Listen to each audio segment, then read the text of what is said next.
I always thought drowning would be loud, screaming, splashing, maybe a final gasp. But when Savannah pushed me off that yacht, there was only silence. Cold salt water swallowed my scream. I didn't die. I was reborn. They celebrated my death with champagne and forged signatures. But I was watching, planning.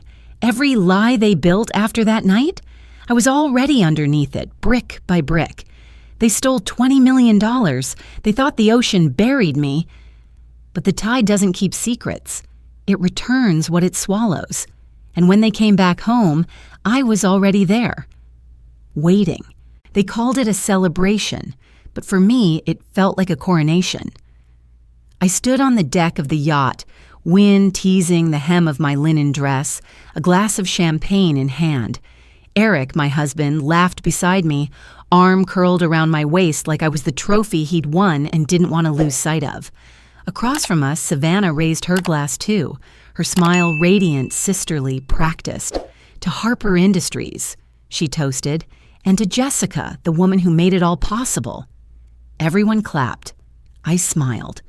No one knew I'd been the one to pull the company back from the brink, the silent investor, the quiet strategist, the woman in the shadows while my husband soaked in the applause. Savannah leaned in, kissed my cheek. "You saved us," she whispered. "We owe you everything." That was the last lie I heard before the water took me. It wasn't a struggle. There was no time to flail or scream. 1 second, I was admiring the lights bouncing off the waves. The next, my body was weightless, swallowed by the sea. Cold bit through my bones like teeth. I remember the sharp sting of salt against my eyes, the impossible silence. I kicked, thrashed, but the surface slipped farther away. I saw nothing, no hand reaching, no voice calling. Then, blackness. When I opened my eyes, the world was wood. A cracked ceiling, the scent of smoke and seawater. My chest ached, my limbs screamed, but I was alive. "You're awake," a voice said, male, calm, measured. He sat beside the bed, one leg crossed over the other, a cup of coffee steaming in his hands. Dark beard, storm gray eyes, not old but worn, like he'd seen the world and the world hadn't been kind. My throat burned. "Where am I?" "Safe," he replied, "for now." I tried to sit up. Pain bloomed across my ribs. "Easy," he said. "Your body's still recovering. You swallowed half the Gulf. Who are you?" "Name's Elias." He didn't offer more. I looked around. The cabin was small, one bed, one chair, a cracked mirror leaning against the wall. Rain tapped the windows, and in the distance I heard waves crashing. No yacht, no Eric, no Savannah. Elias placed the coffee beside me. "You were in the water 12 hours. When I found you, you were barely breathing." "Why did you help me?" He shrugged. "Wrong place, right time." I didn't believe him. His eyes held something sharper. Calculation. "I need a phone," I said. "I have to call my husband." He raised an eyebrow. "You sure that's wise?" "What the hell does that mean?"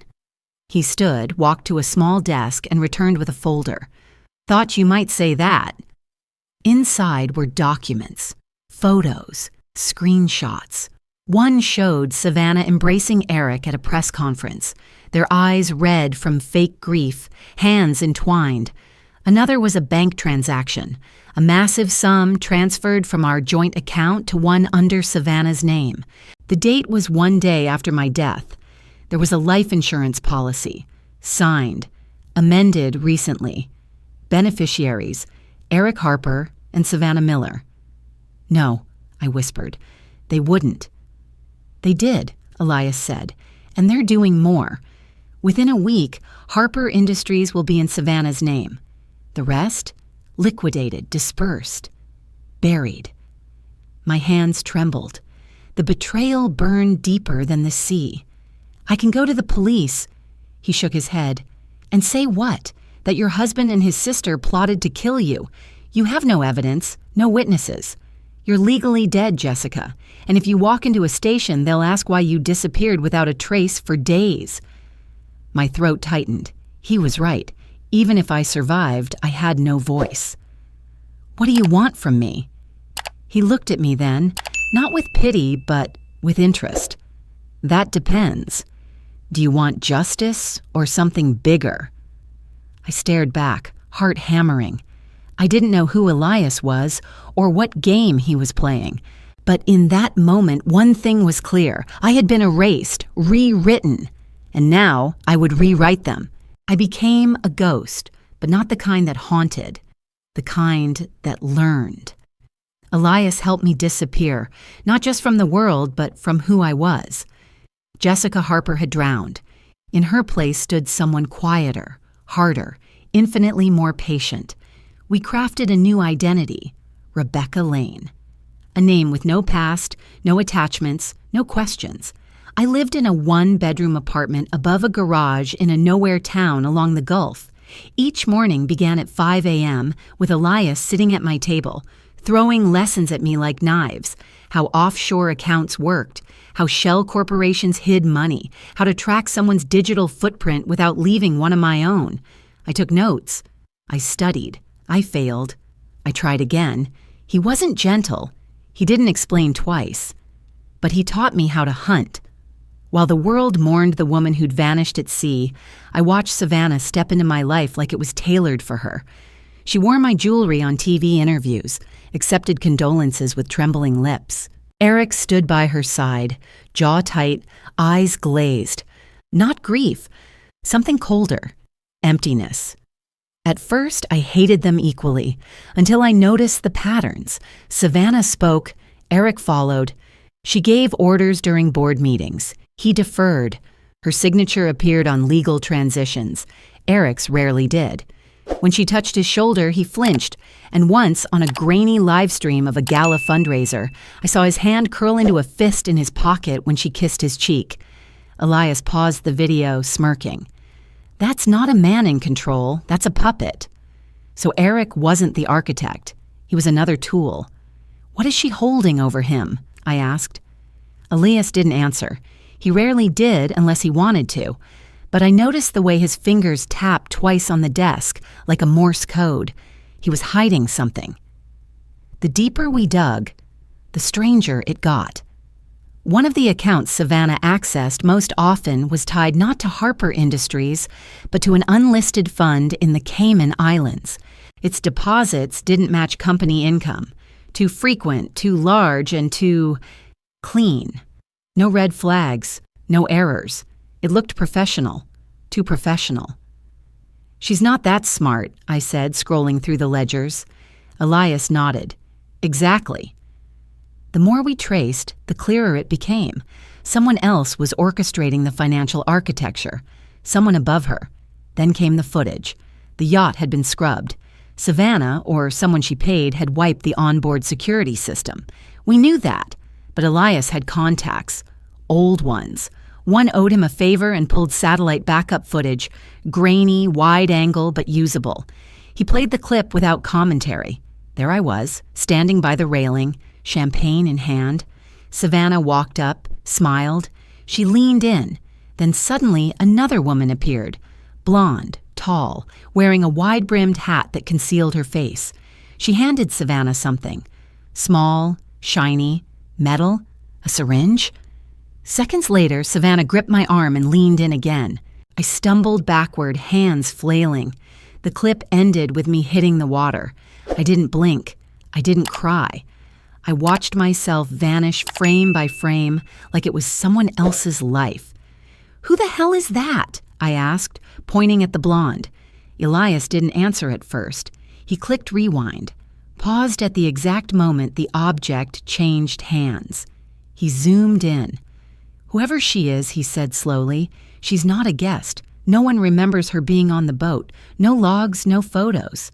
She was there for one thing, to kill me, or to make it look like Savannah did." That landed like a brick. I sat back. The couch groaned under me. Everything shifted, every assumption, every motive. I had spent weeks planning my revenge on Savannah, but she might have been a pawn, just like Eric. Just like me. I looked at Elias. "Do you know who she is?" He hesitated. That pause told me everything. You do, I said. Why haven't you told me? He folded his arms, leaned back. Because I needed you angry at Savannah. Anger is fuel. You needed direction. I stared at him. The betrayal stung, but not the way it used to. This wasn't personal. This was strategic. He tossed a folder onto the table. Inside was a blurry still of the woman's face, half obscured but sharp enough to make out the bone structure, the tilt of her chin. On the bottom of the page was a name, Amelia Voss. She's the one controlling the flow, Elias said. She's the real reason you're not dead. I looked up, my hands clenched. If you thought Savannah was the final boss, Elias added, you're not thinking big enough. Savannah didn't recognize me. Not when I extended my hand at the pitch meeting, not when I smiled and said my name was Rachel Cortez, not even when I leaned in and praised her recent work as CEO. She looked at me like I was a stranger, fresh, unassuming, valuable. Just another eager entrepreneur trying to make a name. That was the key. Reinvention. The startup was real enough to sell, a boutique venture in renewable energy tech, something Harper Industries had recently begun investing in. I used the credentials Elias had curated for me: degrees, online presence, funding history. It all checked out, and Savannah took the bait, quickly. You're not like the others, she told me over lunch, swirling a glass of red wine. Most of them just want to ride the Harper name, but you're building something. I smiled. So are you. In truth, I was building a trap. Over the next 2 weeks, I positioned myself closer to her. Meetings, strategy sessions, after-hours drinks. I studied the shifts in her face, the way her hands twitched when certain names were mentioned. Amelia, Eric, even Elias. Once, when he appeared on a donor list from years ago. Savannah flinched but said nothing. She worked harder than I expected. Stayed late. Double-checked spreadsheets. Delegated carefully. It didn't match the woman I saw in the footage. Not anymore. One night, she invited me to her penthouse to celebrate our new partnership. Champagne. Music. Her makeup was lighter. She looked tired. You ever feel like you're playing a role you didn't audition for? She asked, voice low. All the time, I said. Then came the moment I'd waited for. I slid a USB into her laptop under the guise of showing her a marketing pitch. The file autoplayed. Not the pitch, the clip, the satellite footage of the yacht, of her, of me, of Amelia. Savannah froze. The glass in her hand slipped, shattered on the tile. She didn't blink, didn't breathe, just stared at the screen as the moment looped, Amelia passing her something, me going overboard. When it ended, she turned to me, eyes wet. I didn't know, she whispered. I swear I didn't know what was in the vial. I thought it was a sedative. She said it would scare you, make you sick, keep you off the boat long enough to void the contract. I stayed silent. Let her speak. She said if I helped her, she'd forgive my debt, that she'd stop hurting Eric. That caught my breath. Savannah sank to the couch, head in her hands. She owns everything. My debt, Eric's stock options, even the damn yacht was under one of her LLCs. I didn't have a choice. You always have a choice, I said. My voice cracked. You chose her over me. I didn't know she would try to kill you. I believed her, and I hated that I did. The next morning, I confronted her. No mask, no Rachel, just Jessica. She stared at me like she was seeing a ghost. In a way, she was. She didn't scream. She didn't run. She just hugged me. It wasn't forgiveness. It was exhaustion. Then she told me everything. Amelia Voss. A name from our childhood, my mother's oldest rival in the investment world, a woman who once lost millions in a failed bid my mother orchestrated, public humiliation, career collapse. But she hadn't vanished. She'd adapted, found new allies, built power in silence. And when I married into Harper Industries, Amelia saw an opportunity, one final poetic move, destroy the family that ruined her by tearing it apart from within. Savannah had been her pawn. So had Eric. My stomach turned. What did my mother do? I asked. Savannah looked away. You should ask her. That night, I returned to the safe house. But Elias was gone. His gear vanished. No laptop, no files, no trace of our planning boards or backup drives. Just a single envelope on the counter. Inside was a note. I don't help the weak. Choose who you are. That was all. No return address, no phone. Just empty space where an ally used to be. I stood in that silence, the weight of too many truths pressing down at once. My mother wasn't clean. Savannah wasn't evil. Amelia wasn't finished. And Elias? He was never just a savior. He was a test, and I wasn't done. Savannah met me on the rooftop of an old hotel overlooking the skyline. It was dusk, the city below simmering with light and motion. We stood in silence for a while, the weight between us heavier than the air. We weren't sisters. We weren't enemies. We were survivors of the same storm, looking for the next one. I don't expect you to forgive me, she said. I don't expect you to stay loyal, I replied. We shook hands anyway. The plan wasn't elegant. It was ruthless. We made a list. Names of people Amelia had destroyed, bribed, manipulated.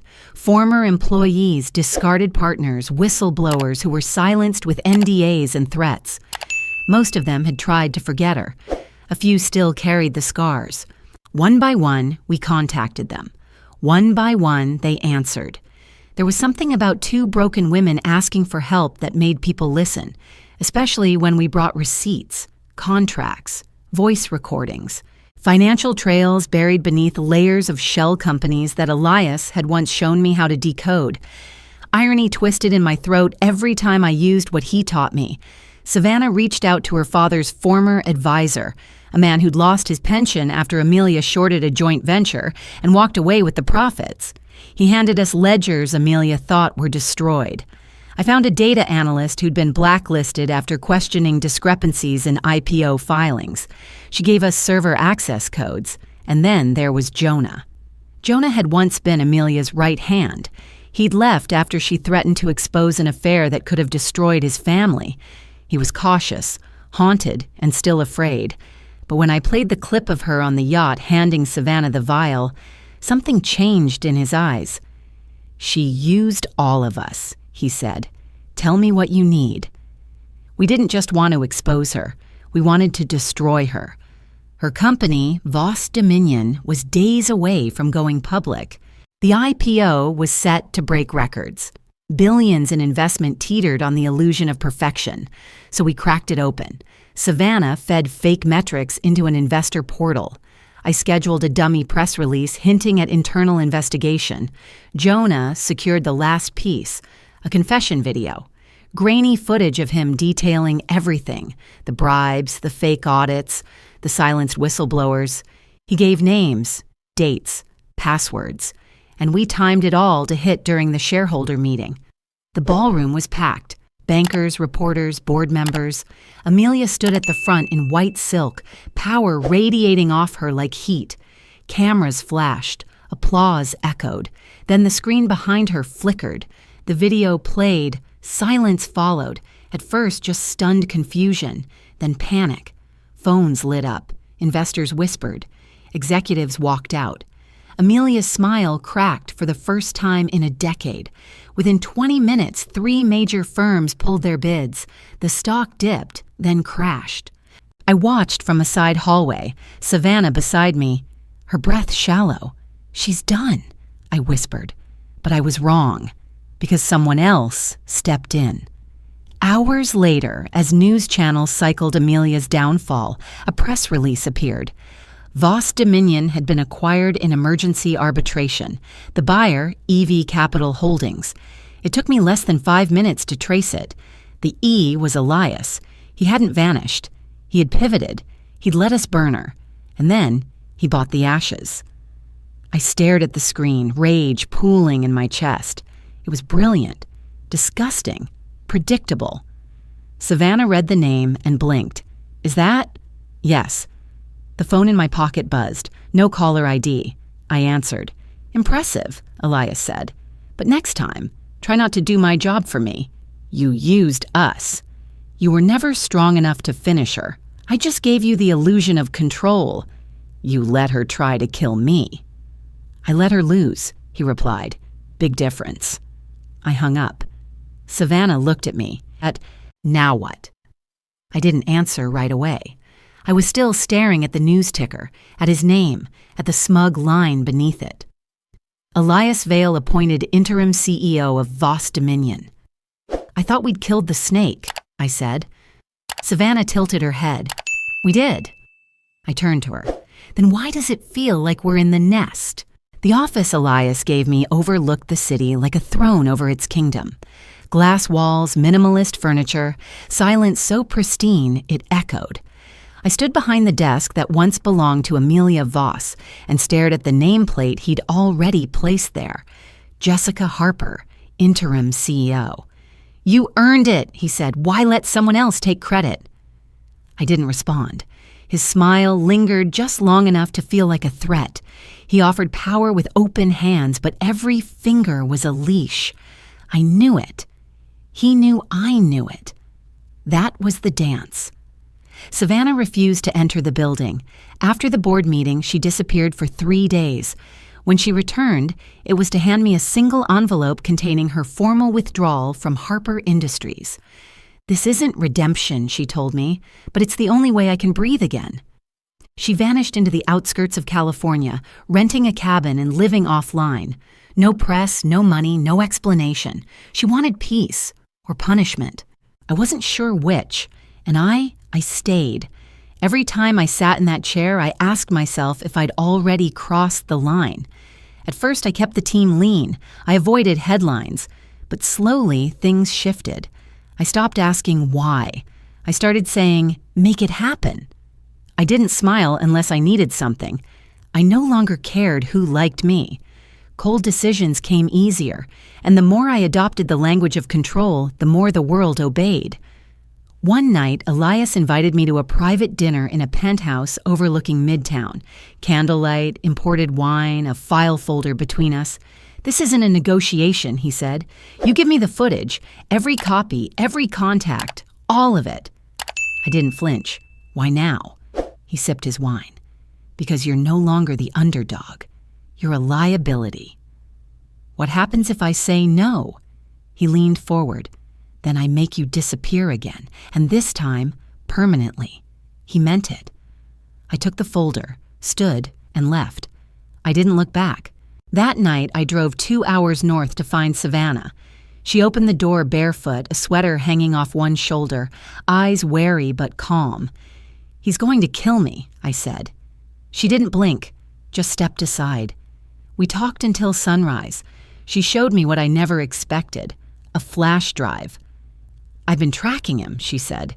Old messages, transaction logs, a voice memo from one of his fixers. He's sloppier than he thinks. I took the drive with shaking hands. This wasn't about revenge anymore. It was about survival. The next 72 hours were a blur of sleepless planning. Savannah helped me scrub metadata, segment files, cross-check timestamps. I reached out to Jonah, the analyst who'd turned on Amelia, and asked him for one last favor. He agreed, reluctantly. Then I called in a debt. A live stream was scheduled under a dummy account labeled as an industry panel on modern leadership. It went live at 10 a.m. sharp. Viewers tuned in expecting a bland corporate broadcast. What they got was Elias, bound to a chair, silent, bleeding, eyes wide. One by one, clips played, recordings of threats, blackmail, instructions to manipulate investors. His face remained blank through most of it, until the last clip rolled. It was his own voice whispering, "She thinks she's different, but they all become me." Then I stepped into frame. I didn't speak to the camera. I looked directly at him. "You once asked who I wanted to be," I said. "Not weak, not forgettable, but definitely not you." The stream cut out after 10 minutes. It was enough. News outlets exploded. Stockholders bailed, authorities knocked on doors. By the time they reached the building, Elias was gone. No body, no trace, just a smear of blood and a final message etched into the mirror. Some monsters raise queens, others raise replacements. I didn't smile. I just walked away. The first thing I did was burn the name Jessica Harper. Not in fire, in silence.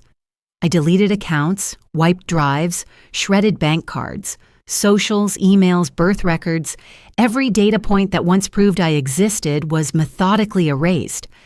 I used the tools Elias had once taught me, the skills I'd sharpened in the shadows, and turned them on myself. No forwarding address, no offshore holdings, just a new passport, a new name, and a one-way ticket to somewhere nobody cared who you used to be. I became Clara Wren in a city that never asked questions. My apartment was small, nestled above a flower shop that smelled like eucalyptus and rainwater. No marble floors, no boardrooms, no glass towers, just peace, just quiet. A luxury money never understood. Every morning I sat at a corner table in the cafe down the block. Same tea, same worn notebook, and I wrote. Not to confess, to remember. The words poured out, not polished, not poetic, just raw. I wrote about betrayal, about silence, about how justice doesn't come dressed in robes or badges. I wrote about Amelia, about Elias, about Savannah, about how we all think we're the exception until we're the example. I didn't change names. I didn't sanitize the truth. I wrote until my hand cramped, until I forgot who I was writing for. Then, one day, I wasn't alone. She couldn't have been more than 20. Wide eyes, quiet posture. She ordered chai and sat across from me, holding the printed pages I'd left behind on the Take One shelf. Her voice trembled. Is this story real? I paused, setting down my pen. She blinked. I mean, it sounds like fiction, but it doesn't read like fiction. I tilted my head. What would you say if I told you I was the one who pushed someone off a yacht? Her expression twisted. Confusion, intrigue, a flash of fear. But underneath it, something else. Respect. I'd say she probably deserved it, the girl whispered. I smiled. Not the cold kind. A quiet one. The kind that tasted like truth. She came back the next day, and the one after that she brought friends. They shared stories, not about crimes, but about silence, about bosses who stole credit, partners who gaslit, systems that chewed them up and called it growth. They weren't looking for revenge. They were looking for a blueprint. The book went viral before it was ever bound. A PDF on a forum, a Google Drive link, whispered across subreddits and group chats. Then came the blog posts, then the bidding war. A year later, I was standing in front of a packed auditorium at a literary festival, answering questions about character arcs and the blurred line between morality and survival. No one asked if it was true. They didn't have to. It became a bestseller in less than a month.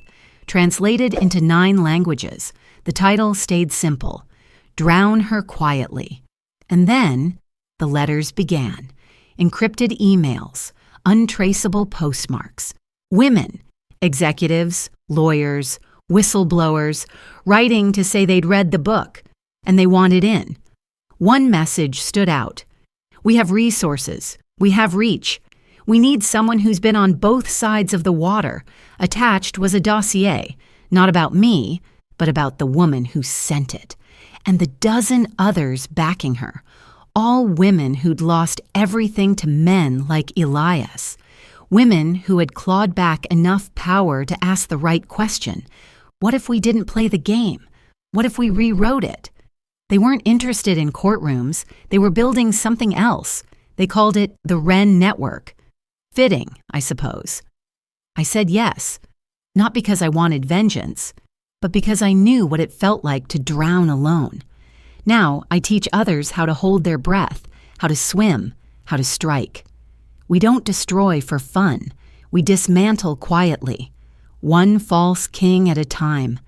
Sometimes I miss the quiet of that cafe, the peace of anonymity. But when I look around the room at the women who walk taller because they know they're not alone, I remember that peace isn't the goal. Power, used wisely, is. I'm not Jessica Harper anymore. I'm not Clara Wren either. I am the silence before the collapse, the ripple before the flood, the woman who didn't drown. The final line of the book was never edited. It didn't need to be. Some women drown, others rise. I rose.